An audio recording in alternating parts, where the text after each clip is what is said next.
ఓం గం గణాధిపతయే నమః. హాయ్ అండి, అందరికీ నమస్కారం. మనం ఈరోజు ఈ వీడియోలో లక్ష్మీనారాయణ యోగము ఏర్పడబోతుంది. దీనివల్ల కొన్ని రాసుల వారికి అదృష్టాన్ని ఎవరూ ఆపలేరు. ఇందులో మీ రాశి ఉందేమో చూసుకోండి. ఈ వీడియో కనుక మీకు నచ్చినట్లయితే లైక్ చేయండి, షేర్ చేయండి, సబ్స్క్రైబ్ చేసుకోండి. ఈ వీడియో లాస్ట్ వరకు స్కిప్ చేయకుండా చూడండి. ఇలా చేయడం వల్ల ఈ వీడియో మరి కొంతమందికి రీచ్ అవుతుంది. Please subscribe me, support me. Thank you for watching. బుధుడు శుక్రుడి కలయిక వల్ల లక్ష్మీనారాయణ యోగం ఏర్పడబోతుంది.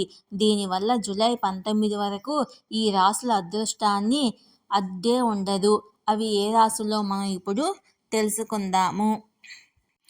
శుక్రుడు తన కదలికలను మార్చుకున్నాడు. జూలై 7న సంపద, ఆనందము, వైవాహిక జీవితము, శ్రేయస్సుకు కారకుడైన శుక్రుడు చంద్రుని రాశిలోకి ప్రవేశించాడు. గ్రహాల రాకుమారుడైన బుధుడు ఇప్పటికే కర్కాటక రాశిలో ఉన్నాడు. తెలివితేటలు, తర్కం, వ్యాపారం, వాక్కు వంటి వాటికి కారకుడైన బుధుడు జూన్ 29న కర్కాటక రాశిలోకి వెళ్ళాడు. శుక్రుడు కర్కాటక రాశిలోకి ప్రవేశించిన వెంటనే బుధుడితో కలిసి లక్ష్మీనారాయణ యోగం ఏర్పడింది. అటువంటి పరిస్థితుల్లో శుక్రుడు బుధుడు కలయికతో ఏర్పడిన లక్ష్మీనారాయణ యోగం జూలై 19 వరకు ఉంటుంది. శుక్రుడిని లక్ష్మీదేవికి సంబంధించిందిగా భావిస్తారు. బుధుడు మరికొద్ది రోజుల్లో సింహరాశిలోకి ప్రవేశిస్తాడు. అప్పటి వరకు ఈ రెండు గ్రహాల కలయిక వల్ల లక్ష్మీనారాయణ యోగం ఉంటుంది. కర్కాటక రాశిలోకి మరో వారం రోజుల్లో సూర్యుడు కూడా ప్రవేశించబోతున్నాడు. దీన్నే కర్కాటక సంక్రాంతిగా పిలుస్తారు. దీంతో కర్కాటక రాశిలో సూర్యుడు శుక్రుడు కలిసి శుక్రాదిత్య యోగాన్ని జూలై 16 నుంచి ఇస్తారు.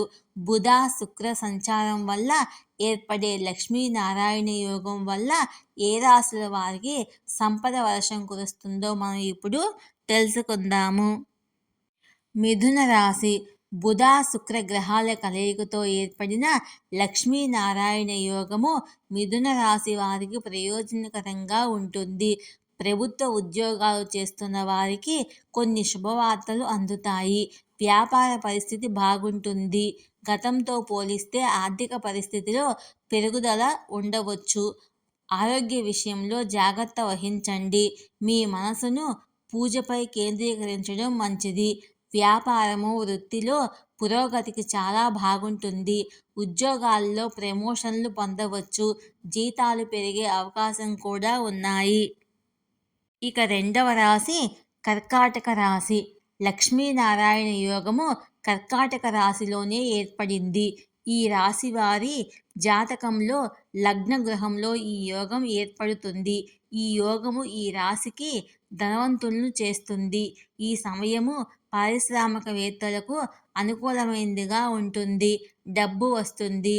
మీరు అప్పుల నుండి విముక్తి పొందగలుగుతారు. మీరు కుటుంబంతో కలిసి ప్రయాణించడానికి ప్లాన్ చేసుకోవచ్చు. ఈ సమయం పెట్టుబడికి కూడా అనుకూలమైనది. ఈ కాలంలో వీరి ఆత్మవిశ్వాసం కూడా పెరుగుతుంది. వారి ప్రయత్నాలన్నీ విజయవంతం అవుతాయి. సామర్థ్యాన్ని నిరూపించుకోగలుగుతారు. సమాజంలో కీర్తి, గౌరవం పెరుగుతుంది. ఇక మూడవ రాశి మకర రాశి. బుధుడు శుక్రుడి కలయికతో ఏర్పడిన లక్ష్మీనారాయణ యోగము మకర రాశి వారికి ప్రయోజనకరంగా ఉంటుంది. వ్యాపారులకు గ్రహాల అనుకూల ప్రభావం వల్ల లాభాలు వచ్చే అవకాశం ఉంది. జీవితంలో వచ్చే సమస్యలు క్రమంగా తగ్గుముఖం పడతాయి. కుటుంబంలో సంతోషకరమైన వాతావరణం ఉంటుంది. ఒత్తిడి లేకుండా సంతోషంగా ఉండటానికి ప్రకృతితో సమయాన్ని వెచ్చించండి. మీ ఆరోగ్యాన్ని జాగ్రత్తగా చూసుకోండి. ఈ వీడియో కనుక మీకు నచ్చినట్లయితే లైక్ చేయండి, షేర్ చేయండి, సబ్స్క్రైబ్ చేసుకోండి. Please subscribe me, support me. Thank you for watching.